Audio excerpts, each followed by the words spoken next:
Welcome to Tidbits from the Acts of the Apostles. I'm Dr. Paul Petersen and we have arrived at chapter 5. Chapter 5 in Acts, in a sense, begins with a shocker. So far, the only problems that the early church has faced came from outside, from the Sanhedrin, who really did not know what to do with Peter and John. Now problems come from inside. We have previously read how the early Christians shared with each other in their fellowship, they gave to the poor, and the story has been told about Barnabas, a Cypriot, who sold his property and gave the money to the church. Now Ananias and Sapphira, they want to do the same and probably receive the internal acknowledgement to be known among the group as good religious people. So they do what Barnabas did, it seemed. Yet, however, the verse that has, or the expression that has been used or is used about them already from the beginning, from the outset, reveals that something sinister is going on. It is said that they sold a piece of property, and with his wife's knowledge, Ananias kept back for himself some of the proceeds. The Greek term nosphizomai, is a term that really means something like misappropriating funds for one's own benefit. But of course that is a long sentence to put in the text here. What is interesting is that this is the Greek term that was used in translating the story about Achan in Joshua 7:1. Achan, who stole when they conquered the city of Jericho, he stole for himself. So Sapphira and Ananias actually in many ways represent in the early church history what Achan represented in the story of the conquest of Canaan in the Old Testament. Sometimes people think that in the New Testament there is not the same dramatic seriousness as in the Old, but this certainly was a serious event, and Ananias and Sapphira were lying to God, to the church, to the Holy Spirit, and it is said that they filled their hearts. Satan has filled your heart, Peter accuses them. Now the expression is a Hebrew idiom which really means to dare. It is used in the book of Esther, in Esther 7:5, when King Ahasuerus turns to Haman and says, "How dare you?" So that's behind that particular expression. And there is another expression which at times sounds confusing, at least. After this dramatic story about Ananias and Sapphira, we have another status report, and we are told in verses 12 to 16 about how the early church developed, what happened.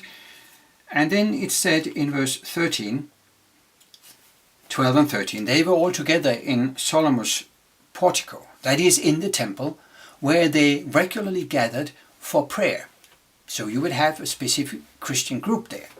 And it's told none of the rest dared join them, but the people held them in high esteem. Some people have speculated, and at some stage it became difficult for transcribers of manuscripts to know exactly what it meant, and that developed into a lot of manuscript changes. And the question is, why didn't they dare join them? Were they afraid of, as some would say, the apostles, because they were such serious people and they were power when they were around? That doesn't really fit with the fact that in the same description you have people who are bringing their sick to the apostles so they could be healed by touching them. No, most likely the meaning is that those who did not want to be Christians, but who at that stage respected them, they did not join them in Solomon's portico, because if you did that, it would be like a public signal, I am becoming a Christian as well. So that's behind the expression. And then the apostles are arrested and freed. The arrest is described with some funny aspects. First of all, they are brought into jail. But then there is an angel who comes to them during the night and says, "Follow me." And he brings them out, so they begin preaching again the next morning. And when, during that morning, the Sadducees, leaders of the Sanhedrin, send their soldiers to pick them up and bring them back to them, they can't find them because they are released by God's miraculous intervention. And then finally, when they find them in the temple, they don't really bring them back because they come voluntarily. And the whole point is, who is bringing the apostles anywhere? Only God and his angel. The Sanhedrin, the high priest, they are not in charge of the apostles. And our last tidbit from chapter 5 leads us to the preaching by, or the sermon, small speech by Gamaliel, the esteemed leader. At his feet Paul was learning.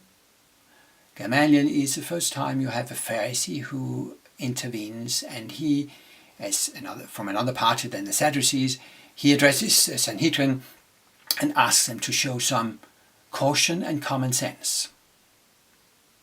And the disciples are freed, and the status report at the end of the chapter tells that every day in the temple, in Solomon's portico, and from house to house, they did not cease preaching and teaching.